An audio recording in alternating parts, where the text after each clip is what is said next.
Hello everyone! Welcome to this new episode of Rogue Robot Reviews that has unfortunately been recontextualized to be quite somber.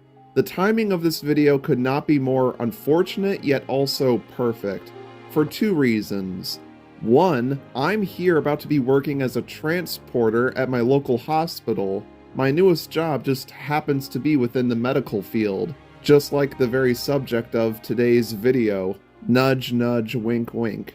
And two, in case you somehow hadn't heard yet, I recently lost my beloved father due to an overnight heart attack whilst on vacation. And you can imagine exactly what piece of equipment the emergency response team used in an attempt to save him. Rest in peace, Daddy. We're doing incredibly well, yet things just aren't the same without you. But it's not like I made this video in reaction to his departure. It was actually planned to be the next episode for a while, but much like with the Sauté lookalike, who I covered when I first started my job as a restaurant server, there must be some sort of divine intervention going on here because, seriously, what are the odds? Anyways, this video has now been made in honor of you, Dad. I know you were proud of me for my work on this series. So without further ado, let's continue onward like he wants us to, with an iconic character that I'm sure many of you have been anticipating, the one and only D-FIB. It seems like D-FIB doesn't want to come out today. Let's try and motivate D-FIB with a controlled shock.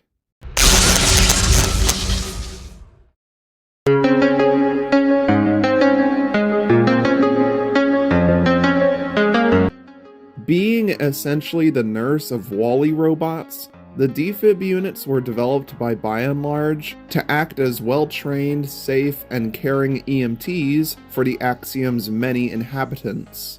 Tailor-made for resuscitating passengers, restoring their heartbeat by using an electrical shock placed onto the collapsed person's chest. Here comes D-FIB to the rescue. Just as you think you're on the cusp of death, D-FIB will be there to save you. Help is on the way, dear! Help is on the way!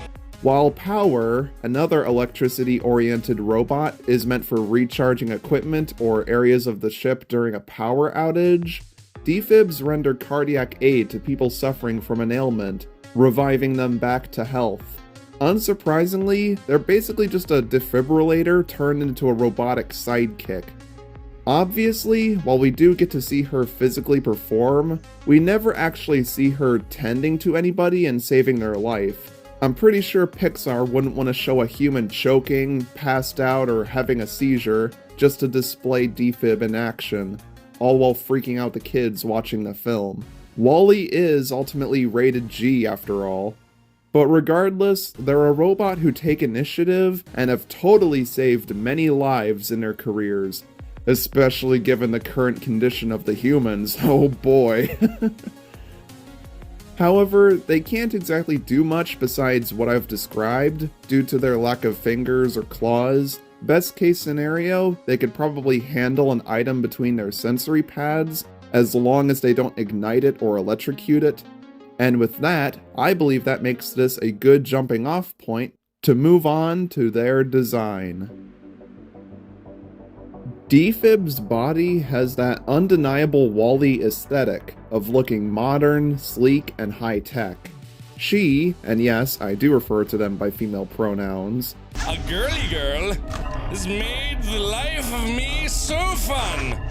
has a very wide, blocky face with a subtle frontways protrusion at the bottom, two blue, square-shaped eyes brightly displayed on her black LED vision screen, and a pair of tealish blue aquamarine stripes wrapped around her head. Underneath her eyes is this bright red warning decal with caution stripes, a heart emblem, and a small white bit of text that I currently can't exactly make out. Different sources, both official and unofficial, show different things on her, so I'm not entirely sure what it actually says here. Regardless, it's a nice and realistic touch that adds a drop of color to her appearance. I always thought it looked like a small, weird, lipstick that got skewed a bit onto her face. Below that is her name embossed into her body, alongside 4 little vents, a barcode and label on her right side, and a very faint B&L logo on her back. Below all that, her arms are held in place by these black sliding parts, and these unique titanium pipe-style shoulders that allow her to alter her arm span. Plus, on the end of each cylinder, there's these little stopper pieces that prevent her arms from sliding off. It's the details like these that make analyzing these characters so fun. D-FIB has these prominent black rubbery extensions that allow her arms to stretch outwards like an accordion to better reach her patients. Now, most robot designs actually have these, but they're best accentuated on D-FIB. Here are some hinge joints letting her sensory pads face each other when charging them. We've now reached her quintessential dual electroshock pads that have given her her infamous reputation. The output of which I should also address, cause according to that old Wally website I found, these suckers can apparently put out a whopping 110,000 volts each. Whoosh, that is just wow. Now, from what I can understand, it seems that modern defibrillators usually use a voltage level that ranges between 200 to 1000 joules to restore normal heart rhythm. Keep in mind, I'm not an expert on the subject. That's a lot on its own, but this is beyond overkill. Just think about how dangerously high that number is. Yeesh, I definitely would not want to experience that. It would be extremely painful. I mean, is such a figure even possible? Either this is some far future overcompensation, or an example of the Pixar marketing team making an oopsie. Either way, it just highlights how powerful this character is. Going from under her head to her hands, she has these long black telephone-style spiraling cords. These are here to both emulate the look of a real defibrillator, and to transfer the vital surges of energy from some internal battery of hers to her pads. Love the way they look on her. Now, as I stated earlier, their design is aesthetically quite conventional. Aspects of it, like their floating head shape, arms attached directly underneath, and especially their vision screen, which is a trait only shared by a couple main rogue robots, make them resemble the wide range of backgrounders that surround them. Most notably their so-called look-alike, who, despite the name, doesn't actually reuse D-FIB's model. Watch this video if you want more context. Which is quite the contrast to most of the other main rejects, who, while fitting in aesthetically, don't always look like any other bots in the movie. Though this isn't a bad thing. Something I and many other people have picked up on by now is that in lots of media, especially in the realm of animation, designs of the main cast will often be specially made and thought out, compared to the many kind of generic extras that live alongside them, or will follow a specific design philosophy that the others don't. A higher standard or attention to detail is considered for them over others.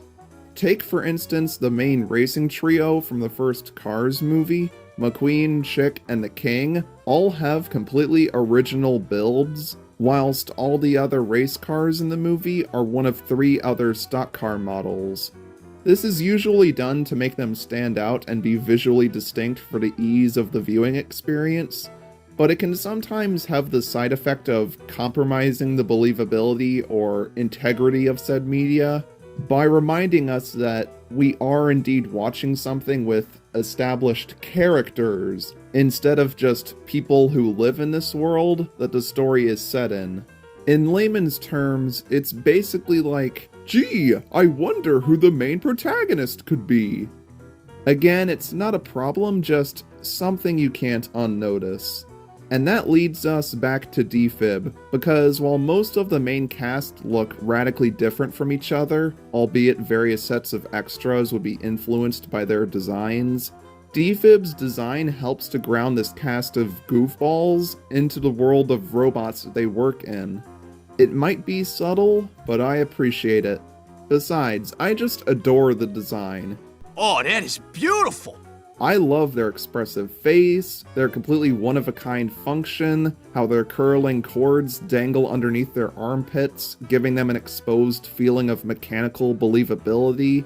She's also got that Zooble thing going on too, and I love Zooble's design. In short, it's just excellent character building. But looks aren't everything, you know? Her voice says a lot about her too, even though she doesn't get to say very much. Using a pre-recorded voice chip, it seems that she can only deliver one word, Clear.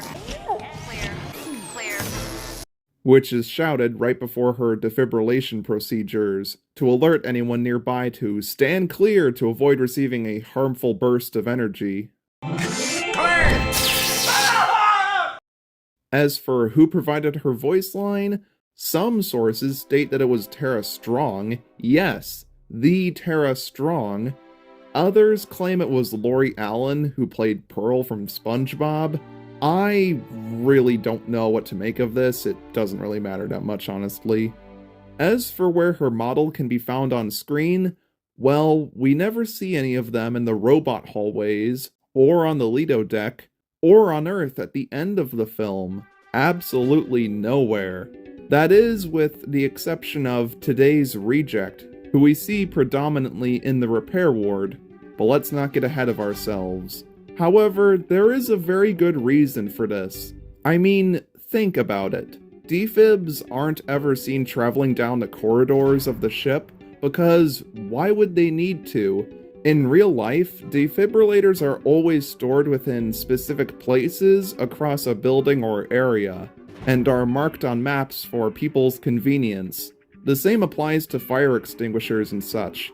They wouldn't want to keep them in one spot, forcing you to travel all the way across the building to pick it up when someone's dying, and by the time you'd get back, the person may already be off the census. So they need to be scattered, readily available, and not aimlessly wandering about when unneeded, making them difficult to find. Thus, I imagine that these fellas are littered across the whole axiom within predetermined spots just off camera, dormant and waiting until they are called upon. Yet another drop of realism that explains that away. And now, we can finally start talking about the Reject Bot. Let's go practice medicine. The rogue D-FIB is an absolute health hazard, with one of the most creative and unforgettable malfunctions out of all the reject bots in WALL-E. While Power the Amp bot I was hesitant about when it comes to how dangerous they could be, there's no doubt what kind of damage D-FIB's capable of. They're one that you surely want to approach with caution, having the nasty habit of releasing a comedically overpowered dose of zip-zappity-zap. So much so they can end up accidentally setting things on fire upon contact. They ain't performing on anyone anytime soon.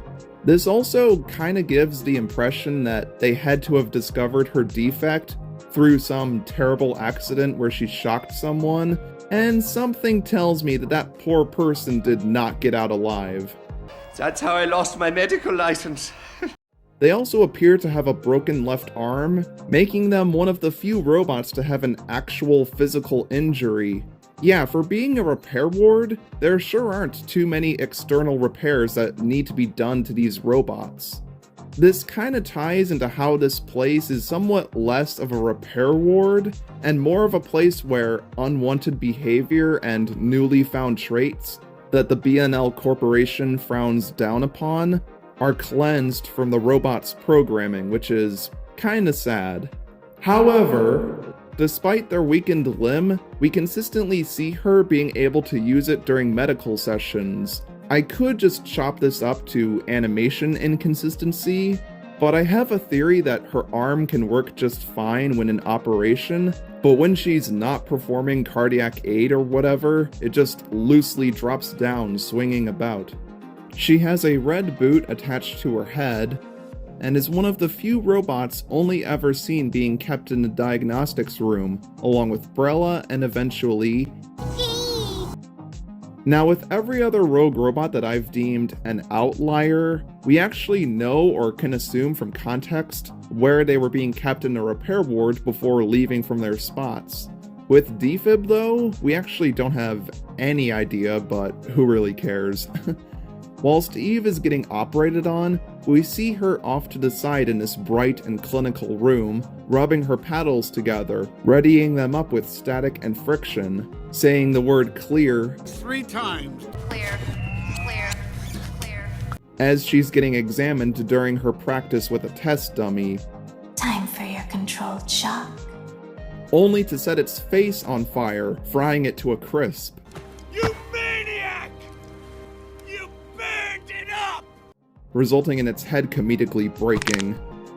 A nearby car stick with a fire extinguisher puts it out, while another pulls her away as she looks up ashamed. Fun fact, I didn't know as a kid that this was even supposed to be a test dummy. I guess I never noticed the little face on it. Instead, believing it must be some random piece of equipment, or God forbid another nearby robot she just incinerated. Alright. So, assessing the situation, are they breathing? No, Rose. They are not breathing. And they have no arms or legs. No, that's not part of it. Where are they? You know what? If we come across somebody with no arms or legs, do we bother resuscitating them? I mean, what kind of quality of life do we have there? I would want to live with no legs. How about no arms? No arms or legs is basically how you exist right now, Kevin. You don't do anything. Side note, I like to headcanon that D-FIB might have been friendly with the water-infused spray bots, due to them being able to act as a sort of fire hose when her flames erupted. A sort of yin and yang type of deal. As Eve is getting all spruced up, she just sits there, staring at the wall blankly, like they're deep in thought about their traumatic past.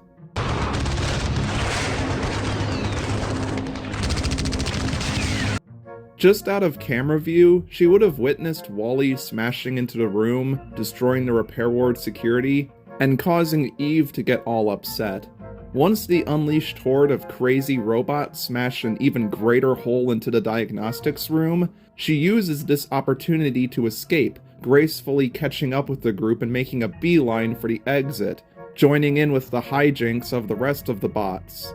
She then comes around the hallway corner while tucked behind Fix-It deep within the crowd, before getting brought to a halt by the Stewart bots, now staring in fear at the wall of security that's now before her, now surrounded by 947 and the long-necked robot. After Eve decides to drop in and they all get their picture taken, she realizes that she's gotten herself into trouble, and wiggles her way past the Stewarts and briskly runs out of there. We later see her within that little mini group of rejects, searching for their master, stopping to find nothing, before continuing to run away from the Stewarts. Much later in the film, where we see that the Stewarts are still tracking down the rogues, an injured Wally turns on his music player to summon at least a handful of his escaped friends to his command, and in response, D-FIB emerges from a storage closet, along with her diagnostics pal Brella. Aww, she didn't want to abandon her buddy, right? Once she hears that familiar tune, she, without a moment of hesitation, chases after Wally, and barrels down the hallways of the ship with her newly found family. Nothing can stop this supercharged legend now. That is, until the captain's message comes on screen, only for that to be rudely interrupted by the barrage of Stewarts that Otto had sent to stop them. When the conflict begins to really heat up, she starts revving up those paddles of hers. Rev up those fryers! And then, it happens. Clear. Full blast, she utterly devastates a Stewart, filled with energy and aggressive intent, and I love it. Who doesn't, right? It's hilarious. Don't tase me, bro! Don't tase me! It's a fantastic example of setup and payoff, twisting what seemed like a negative into an advantage. Interesting that she didn't set it ablaze this time. meaning that she has gained some level of control over her abilities now, which lines up with what we see her doing later, meaning she kinda goes through an arc of learning how to control her power, though this would kinda turn out to be a pointless effort, as her process of individually shocking them takes more time than hands just effectively smashing them, which is shown to us right afterwards. Though I do want to point out how you can still see her pressed against the same Stewart here, wanting to make sure that it's down for the count. Wow, D-FIB is ruthless! Is hardcore.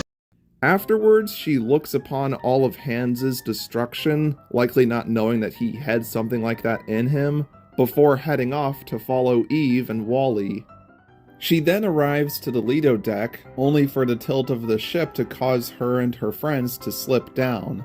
She later gets up again, looking around at all the humans lying on the floor, but once the plant has been discovered, she stands in a line of bystanders and uses her sensory pads to help carry the plant forward to the holo detector, not setting it on fire at all.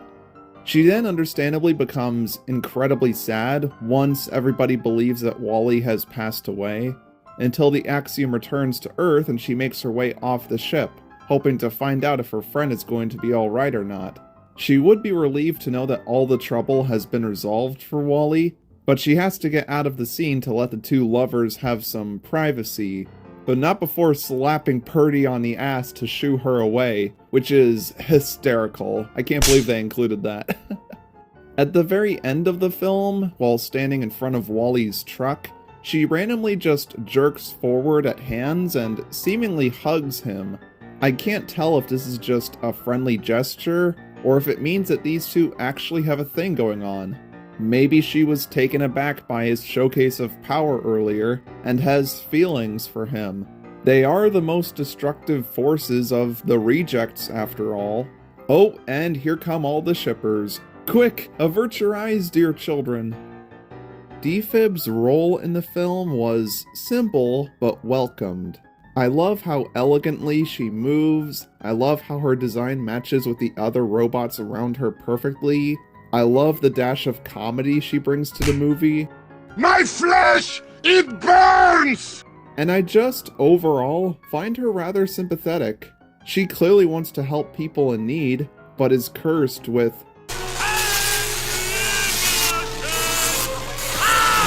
everything she touches just turns to ash. But over the course of the story, she gets to take her flaws and turn them into her perks. And by the end, she seems to have learned how to handle her abilities and feels comfortable with her new friends, ending on a happy note. But to fully wrap things up, let's cover all the ground left over with all of her appearances outside of the movie. She obviously had her promotional poses, and a robot file, where she's fittingly labeled as a fast response paramedic unit. Now this gets me thinking, there must be other robots aboard the Axiom who deal with health-related jobs, right? Such as doctors, nurses, dentists. I mean, it only makes sense. A civilization that's lasted 700 years, consisting of thousands of passengers, with lifespans that go on for God knows how long, will definitely need good medical support, hence why an off-screen medical bay has been confirmed to exist on the Axiom's stern, which is where I'd assume most of these robots are kept. Perhaps there's also firefighting robots out there too. Okay, I'm getting really off track. Back to D-FIB now. The narrator here also chimes in with this little tidbit. Passengers can relax knowing that every unit is on standby for steak night. Which likely was the case, at least back when not all of their food was nothing but a drinkable pulp. It also just puts the nonsensical image in my head of D-FIB using her pads to cook the steak. That would be funny. She has a description bio on the Wall-E website, not to mention various Pixar character encyclopedias take their time to spotlight her. In the deleted scene Dumped, she's seen running down the halls with Brella and Van Gogh, and again later, seemingly following the Stewarts oddly enough. Shouldn't she be running the other way here while she still has the chance? Anyways, there's this storyboard of her and the other rejects fighting off the Stewarts. She is seen in that animatic shot where we can spot her bouncing around more clearly while in a fully white getup. And she's present for this behind the scenes shot from the Man in the Machine video too.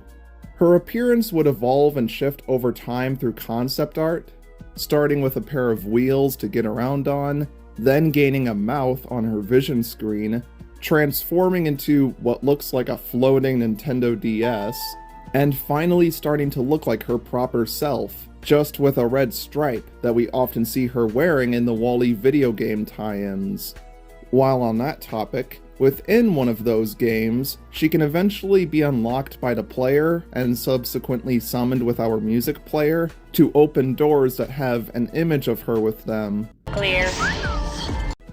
You can also see her getting released from the repair ward and calmly following Eve and Wally around in a cutscene.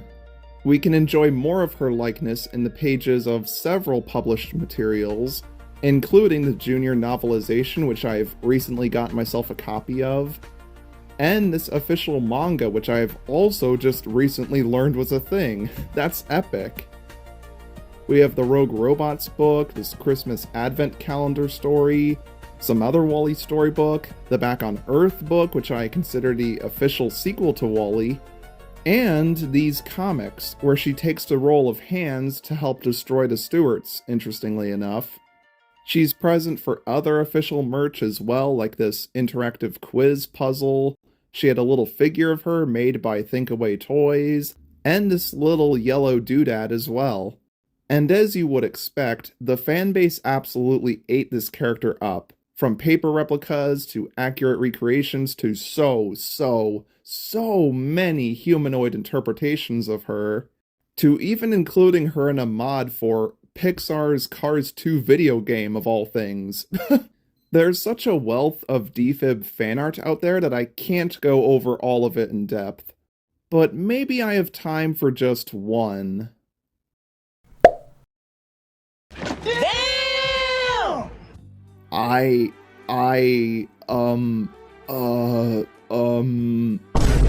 Wow. Just wow. Okay, keep it in your pants, Wyatt. This right here is my favorite thing, ever. In the history of forever. I think about this every day. I think about this all night long. I stay awake, not sleeping, because I'm thinking about this. I also have this old drawing I made of D-FIB back in high school art class, which I'm actually pretty proud of. And hey look, there it is, featured in my friend Jake Hillen's live streams. Neat.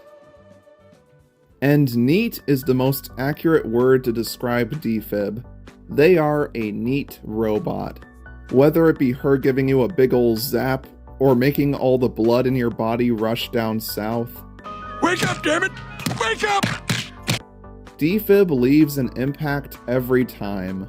She may seem slightly intimidating, but truly means well, much like Roz from The Wild Robot. Though at the same time, you don't want smoke with her, literally. Out of all the main rejects, I'd say she's among the less developed, important, or personalized ones, second only to Light, who almost qualifies as being an extra.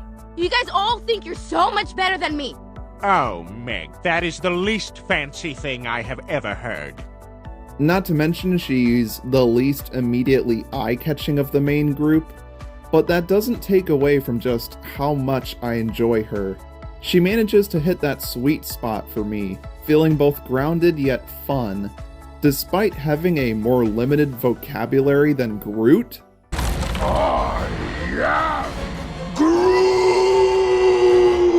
or Ferdinand. That's right. She's managed to reach out and touch all of our hearts. Not literally, of course. God, I'd hope not. Using her special strengths and abilities to win, she's essentially a little Chekhov's gun. We see her showcase what she's capable of on screen earlier, and then it serves a purpose in a climax. With that and her fascinating function, she can stick in the mind of any viewer. Clear. Defibrillator. Clear. Let's get up, robots! Come on, Robot Revolution! Clear. Look at the little army they have.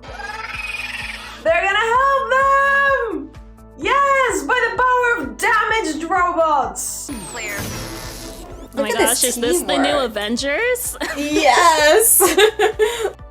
There's really not a whole lot else to her than that, but I don't mind.